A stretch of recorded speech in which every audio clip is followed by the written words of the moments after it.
Afternoon everyone, my name is Anushka Sharma. I am from Renusagar, Sonbhadra, Uttar Pradesh, and I have done my graduation in BTech CS in Kashi Institute of Technology, which is affiliated by AKTU.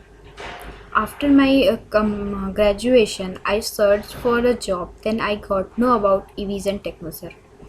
I joined Evision Technoserve, and it is a IT recruiter and consultancy service. From Evision I got to know about various technologies like virtualization, networking, cable, and troubleshooting related issues, CCNA. And after my completed internship, I got an offer of STARTEK AEGIS BPO